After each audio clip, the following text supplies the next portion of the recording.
Hi guys, welcome back. Waxing on Friday. And just before I get started today, I just wanted to thank all those new subscribers. It's been great the last week. We've had a lot of people sign on to the channel. Really appreciate that. And don't forget, there's a lot of playlists on there. And if you like a specific type of music, there might be a playlist that fits in for you. It allows you to sort through. I mean, 260 some episodes we're running here. If you don't want to scan through the whole bunch, and I kind of hope you do because there's a lot of variety out there, but if you like a particular style of music, the playlist will kind of have those all categorized for you. So take a minute, check those out as well. Today, Friday, for the new people, everything is wide open on Friday. I mean, Monday we do jazz, Wednesday we do classic rock, Friday's kind of wide open for anything. And today we're looking at kind of a spoken word album, comedy album, by one of the masters, Groucho Marx. Now, Groucho Marx was one of the original Marx brothers. They came to fame in the movie business back in the very early days of film, up through to the 1930s, 40s. I think maybe even as late as in the 50s, they were still putting out works. We had Chico, Harpo, Zeppo, and Groucho. And of course, Groucho seemed to be the one that garnered a lot of attention.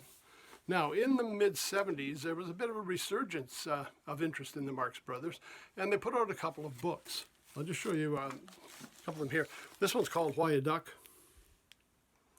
And what the books consisted of was stills from the movie, along with dialogue from the movie. I don't know if you can see that very well. And you can actually read through it, and they got a number of different films here.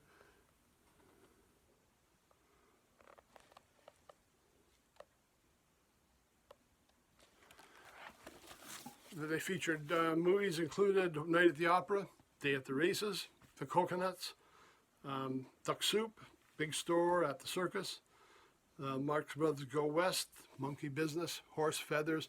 I mean, these are all their classic hits. And what they've done is they've just taken some of the stills and some of the dialogue together and made them into a book. And I'll tell you, I really enjoyed this one. I probably read it, well, a lot of times in the 70s when I first got it. It was really interesting. And then, also in the mid-70s, they had an interest in re-releasing one of their movies, one called Animal Crackers from the early 1930s. And they re-released it in theaters. I remember going to Kingston, a place we talked about during the last episode, and seeing it in the theater there. So they also released a book, same style, this one called Hooray for Captain Spalding. You can see here it's featuring the Animal Crackers movie.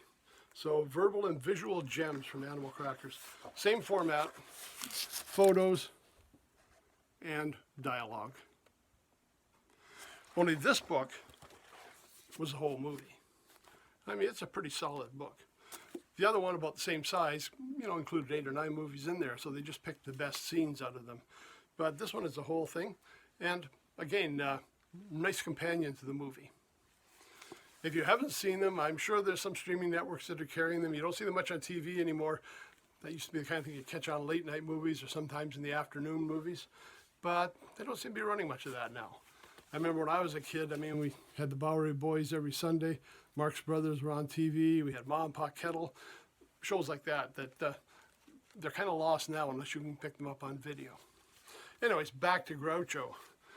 Centerman of the group. Comedian, hosted his own TV show, and in early 1970s, he recorded an album called An Evening with Groucho. Recorded at Carnegie Hall, New York City. And basically, it's a 2-record set. I'll show you the insides here. Well, we got here Charlie Chaplin and Groucho together. Photo of Groucho in his later years. Nice beret, like those berets, and comments from a lot of other entertainers, just what they thought about Groucho, and everybody had a good word to say about him. I'm looking at 4 sides. I'll just read over some of it for you. It was a one-man show, but he had a pianist with him, Marvin Hamlisch, and you may recognize Marvin Hamlisch's name. He worked a lot with Bette Midler, Streisand. He did a lot of work on Broadway. Probably he came to my attention most with the music from The Sting. He was musical director for the movie The the Sting, and where they adapted the Scott Joplin music. But he certainly won all kinds of awards. I think he's one of the few that have won a Grammy, an Oscar, a Tony, and an Emmy. Did I say Emmy in there? Oscar, Grammy, Tony, and Emmy. Yeah, all four. And one of the few artists that have done that. Okay, so a lot of this is Groucho telling stories. He might have a few bits in there. And Groucho's singing some of the songs from various movies. We start out with the Overture, medley from the Marx Brothers film. And that was introduction by Dick Cavett, who was a TV host at the time, talk show, and very well known pianist Marvin Hamlisch. We got him doing the song, Hello, I Must Be Going. We've got him, got a violin solo, tribute to Jack Benny. My Family and How We Got Our Names, Strange Relatives, Uncle Julius, Chico at Cabrler Horn Company, Uncle Herman Chiropractist, and Timbuktu, another song by Groucho. So a lot of stories, but a lot of great tunes. A few other songs here. Oh, How That Woman Could Cook. We got something called the Toronto Song. That's nice. We talk about Toronto a lot. Sway, Rats and Cats, a poem from the play Animal Crackers.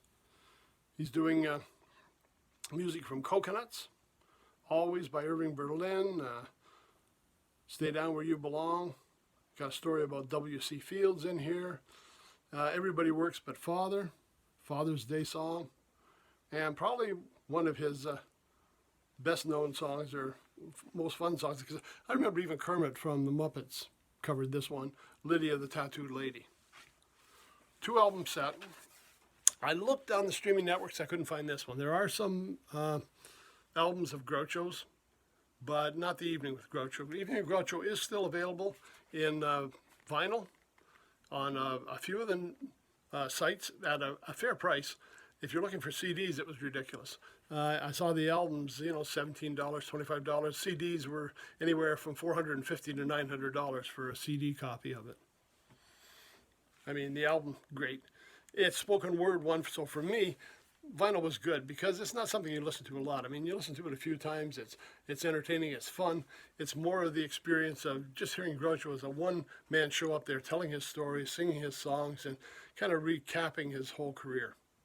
Marvin Hamlisch does an excellent job accompanying him, and it was just a great evening for those that were able to attend. And nice that we have a souvenir of that. So if you're a fan of the Marx Brothers, if you're a fan of Groucho, or if you've never heard of him and really don't know what the excitement's all about, he was one of the classic entertainers, one of the classic comedians. Go online, take a look. If you're able to get your hands on a vinyl copy or a digital copy of it, that's great. It's a great, great album. Okay, that's it for tonight. A little bit of fun with Groucho Marx. Something to put a smile on your face for the weekend. Hope everybody has a great weekend. Everybody take care, stay safe. See you on Monday. Till then, thanks for stopping by.